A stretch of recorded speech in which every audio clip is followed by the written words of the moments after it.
एक झोपड़ी के अंदर ममता देवी रहा करती हैं। ममता देवी का एक बेटा है जिसका एक्सीडेंट के कारण एक पैर खराब हो गया था और उसके बावजूद भी वह अपनी मां के लिए छोटी मोटी मजदूरी किया करता और उससे जो भी पैसे आया करते उन पैसों से अपनी मां का पेट पाला करता।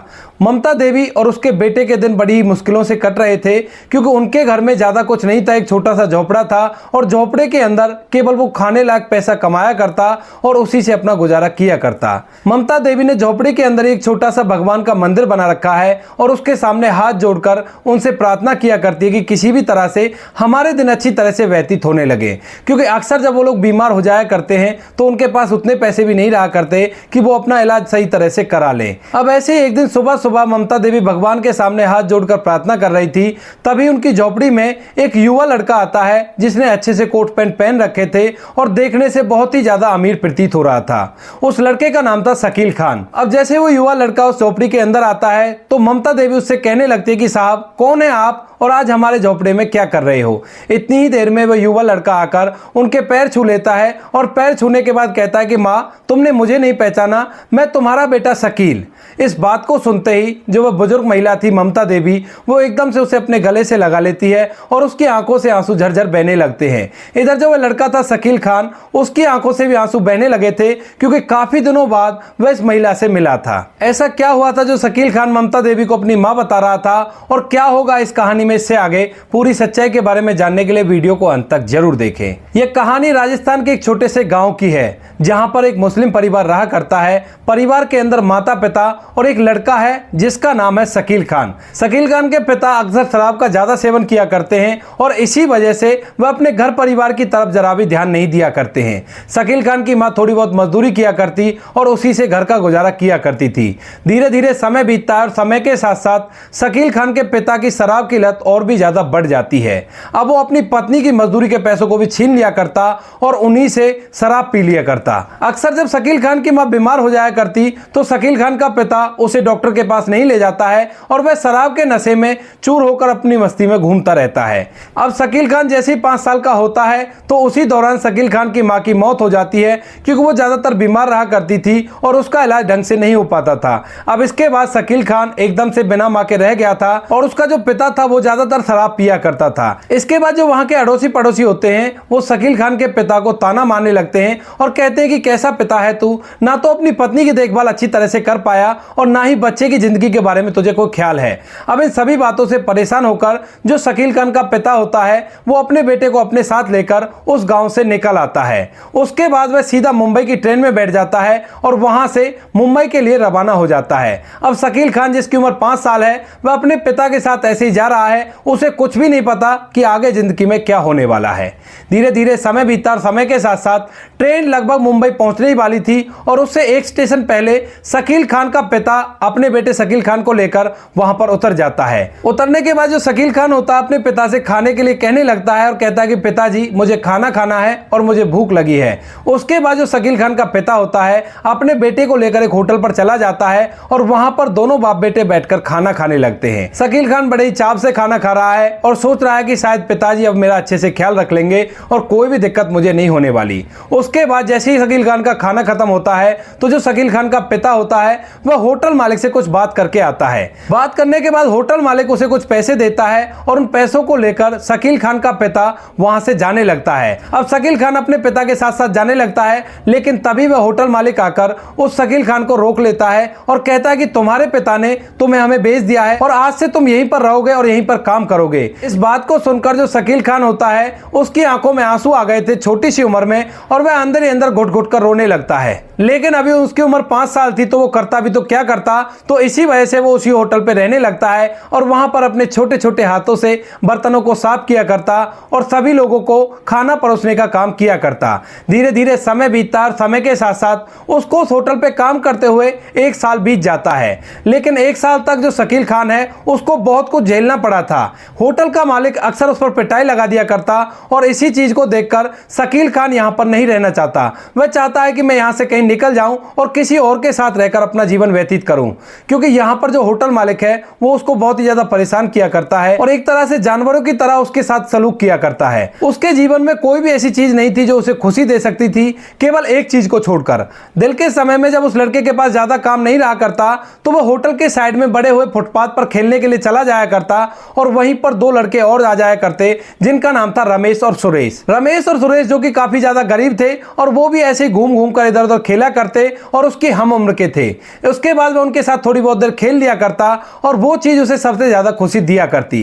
अब शकील खान की उम्र 6 साल हो गई थी और वह उस होटल पर काम करता रहता है। धीरे धीरे उसको 6 महीने और बीत जाते हैं, यानी कि शकील खान अब 6.5 साल का हो गया है। और एक दिन शाम को शकील खान को रमेश और सुरेश के साथ खेलते हुए ज्यादा देर हो जाती है और इसी कारण से वह होटल टाइम पर नहीं पहुंच पाता है। अब यह बात जैसे मालिक को पता चलती है कि अभी तक शकील खान यहां पर नहीं आया है तो इन बर्तनों को कौन साफ करेगा, तो उसके बाद जैसे शकील खान वहां पर खेलने के बाद जाता है तो होटल का मालिक उसे बुरी तरह से पीटने लगता है। थोड़ी देर तक होटल मालिक उस पर पिटाई लगाता है और पिटाई लगाने के बाद उससे कहता है कि तू ये काम कर ले वरना तेरे को बहुत पिटाई लगाऊंगा। इसके बाद शकील खान चुपचाप पिटाई खाकर रोज की तरह उसी काम को करने लगता है। लेकिन तभी अचानक से उसके हाथ से एक कांच का गिलास टूट जाता है और जैसे वो कांच का गिलास टूटता है तो शकील खान एकदम से बहुत ही ज्यादा चौकन्ना हो जाता है और होटल मालिक की तरफ देखने लगता है। अब होटल मालिक अपने साथ में रखे हुए एक डंडे को उठाता है और शकील खान को मारने के लिए उसकी तरफ बढ़ने लगता है। इतनी देर में जो शकील खान होता है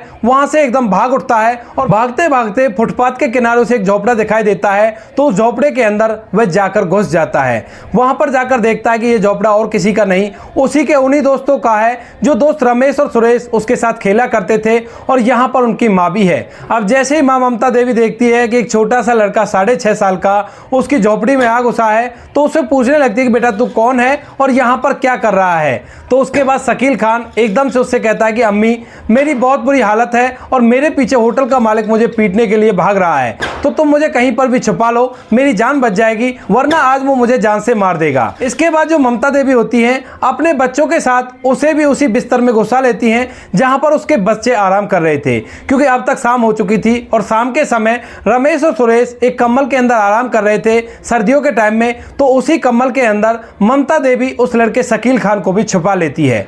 थोड़ी देर बाद वहां पर घूमता घूमता वह होटल का मालिक आ जाता है और आने के बाद ममता देवी से पूछने लगता है कि बहन जी क्या आपने एक लड़के को देखा है जो तकरीबन 6-6.5 साल का होगा और वो मुझसे छुपकर इधर उधर भाग रहा है। उस होटल मालिक के हाथ में एक डंडा था और उसकी आंखों में उस लड़के के लिए क्रोध साफ साफ दिखाई दे रहा था। तो एकदम से जो ममता देवी है उससे कह देती है कि नहीं यहाँ पर नहीं आया है और आप उसको कहीं और जगह ढूंढो। इसके बाद जो होटल मालिक है उस कंबल की तरफ इशारा करता है और कहता है कि इसमें कौन है बहन जी। तो वह कहती है कि इसमें मेरे बच्चे हैं जो कि आराम कर रहे हैं, दिन भर स्कूल में रहते हैं और उसके बाद थोड़ा बहुत काम करते हैं, तो अभी उनके आराम का समय है, इनको सोने दो। उसके बाद जो वह होटल मालिक होता है वहां से वापस चला जाता है और इधर उधर शकील खान को ढूंढता रहता है। इसके बाद ममता देवी शकील खान को कंबल से निकालती है। साथ में रमेश और सुरेश भी खड़ा हो गए थे और रमेश और सुरेश को शकील खान के बारे में सारी के सारी जानकारी थी, क्योंकि जब वो सभी एक साथ खेला कूदा करते थे तो उस टाइम पर शकील खान ने रमेश और सुरेश को पूरी के पूरी बात बता दी थी।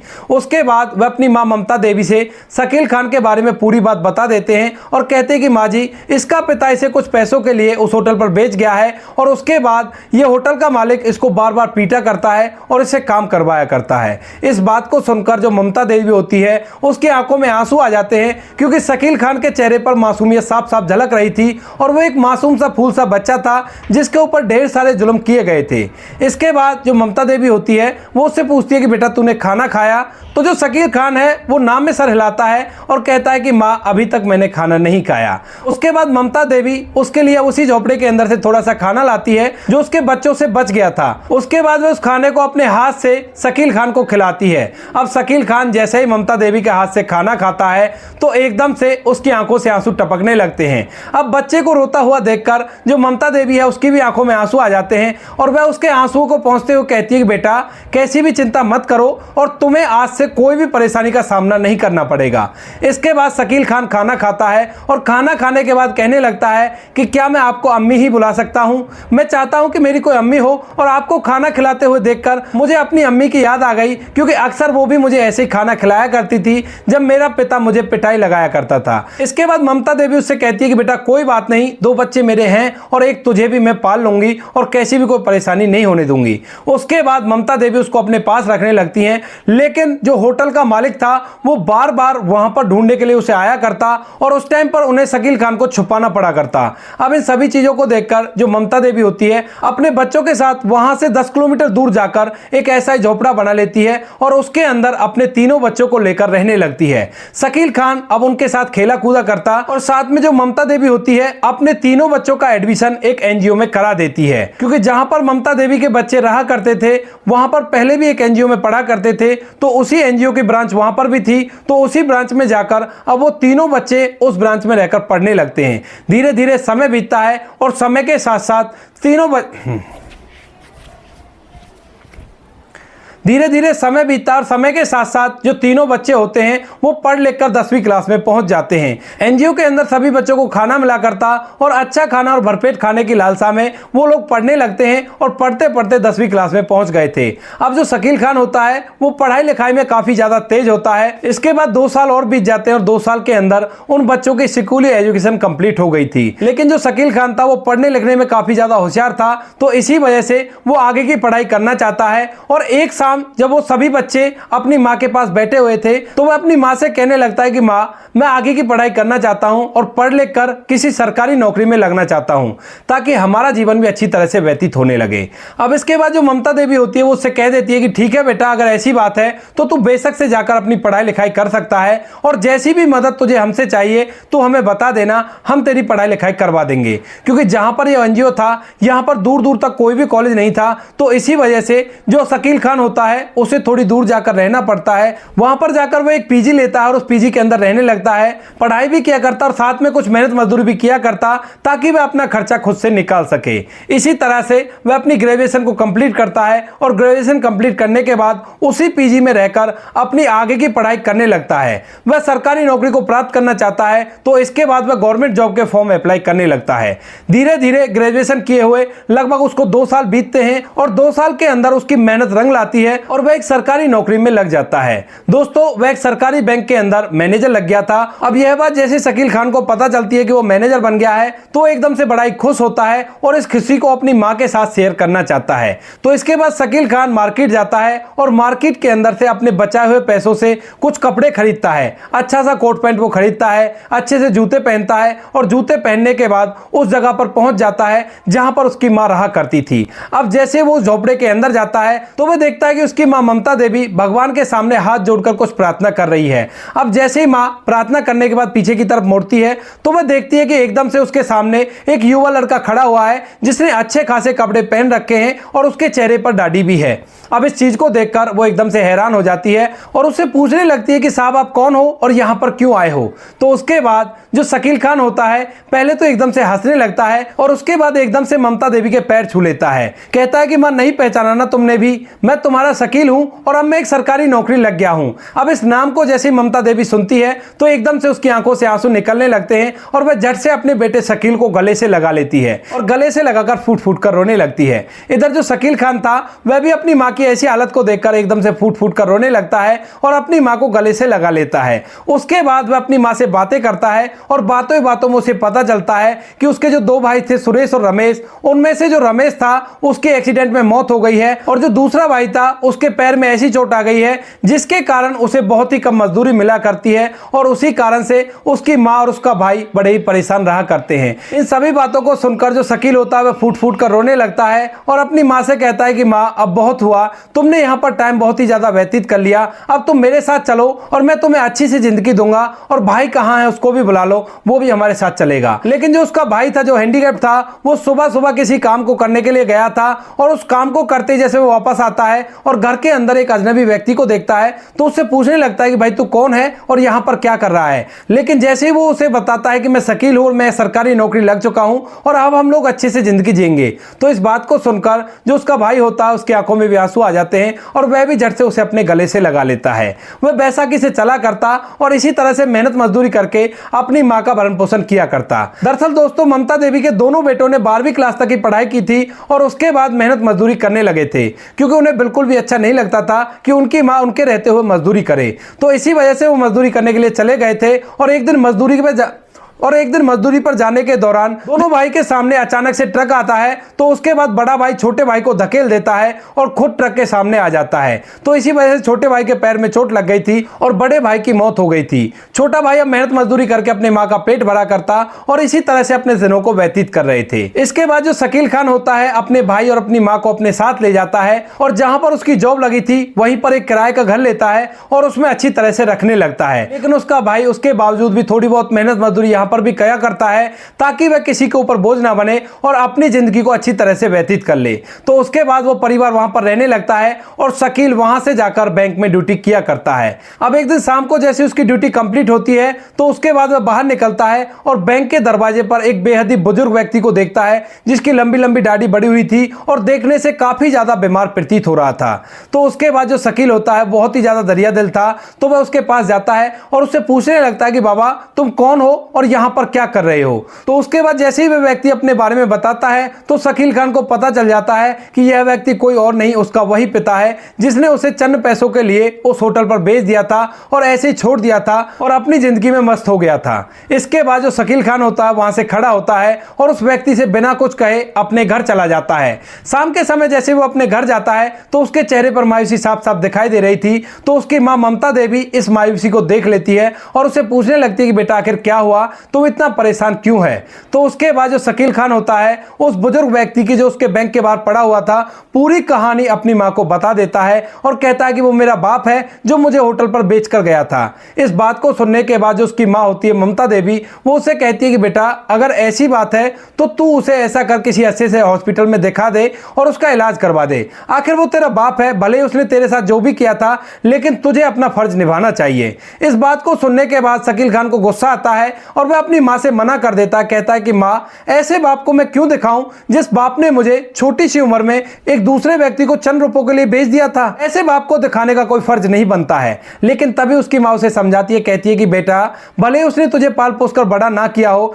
लेकिन तुझे जन्म दिया है और जन्म देने के आधार पर वो तेरा बाप हुआ तो तुझे उसकी सेवा करनी चाहिए और यही इंसानियत का धर्म होता है। इस बात को सुनने के बाद जो शकील खान होता है उसके दिमाग में भी ये बातें घूमने लगती हैं और घूमते घूमते उसे भी इस बात का रियलाइज होता है कि उसे अपने पिता को कहीं ना कहीं दिखाना चाहिए। उसके बाद शकील खान उसी बैंक पर जाता है जहां पर अब तक भी वो बुजुर्ग व्यक्ति वहीं पर पड़ा हुआ था। तो शकील खान अपने पिता को वहां से उठाता है और हॉस्पिटल ले जाता है। वहां जाने के बाद उसको एडमिट कराता है और उसका इलाज करने के लिए डॉक्टर साहब से बोल देता है। अब डॉक्टर साहब जैसे ही उसका टेस्ट करते हैं तो उसके बाद वे शकील खान को बता देते हैं कि इन्होंने ज्यादा शराब पी और शराब पीने के कारण इनके लीवर और फेफड़े दोनों खराब हो गए हैं। तो उसके बाद शकील कहता है कि डॉक्टर साहब अपनी सी कोशिश कर लीजिए, बाकी जो होगा ऊपर वाले पर छोड़ दीजिए। उसके बाद शकील खान के पिता का इलाज वहां पर चलता है लेकिन कुछ दिनों बाद डॉक्टर साहब उसे बता देते हैं कि आपके पिता इस दुनिया में नहीं रहे हैं। तो शकील खान उनको अंतिम विदाई देता है अपने बेटे का फर्ज निभाते हुए और उसके बाद अपने परिवार के साथ वहां पर रहने लगता है।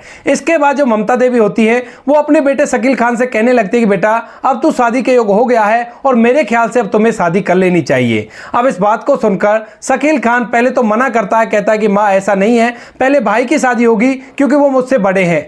लेकिन तभी ममता देवी उससे कहती है कि बेटा ऐसा नहीं होगा क्योंकि ये विकलांग हो चुका है तो इसकी शादी तो बड़ी मुश्किल से हो पाएगी, अगर हो जाएगी तो बाद में हो लेगी लेकिन तुम्हें शादी कर लेनी चाहिए। इसके बाद शकील खान भी शादी के लिए एग्री हो जाता है और कहता है कि माँ तुम ही मेरे लिए कोई लड़की ढूंढ दो जिससे मैं शादी कर सकूं और अपना जीवन अच्छी तरह से व्यतीत कर सकूं।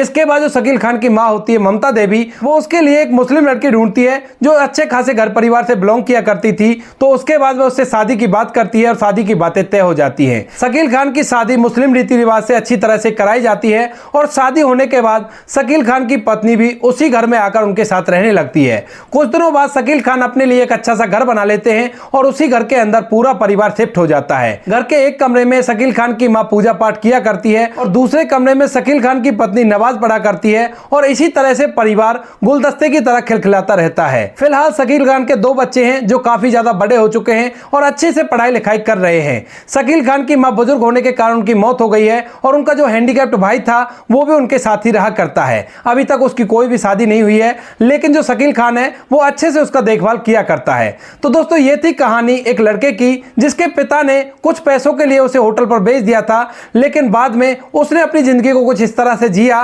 और जिंदगी में एक नई मिसाल कायम कर दी। आप क्या कहना चाहते हो शकील खान के बारे में, आप क्या कहना चाहते हो ममता देवी के बारे में, आपकी जो भी राय कमेंट सेक्शन में लिख सकते हो, लोगों के साथ शेयर कर सकते हो। वीडियो अगर अच्छा लगा तो वीडियो को लाइक और चैनल को सब्सक्राइब जरूर करें, ताकि हमें थोड़ा बहुत हौसला मिले आप लोगों के लिए ऐसे अच्छे वीडियो बनाने के लिए। इन कहानियों को सुनाने का उद्देश्य किसी को परेशान करना बिल्कुल भी नहीं है। यह कहानी आपको इसलिए सुनाई जाती है ताकि आप लोग इन कहानियों में से कुछ ना कुछ सीख सको और अपने जीवन में उस चीज को अप्लाई कर सको। मिलते हैं किसी नेक्स्ट वीडियो में नए टॉपिक के साथ, तब तक के लिए जय हिंद, जय भारत, जय हिंदुस्तान।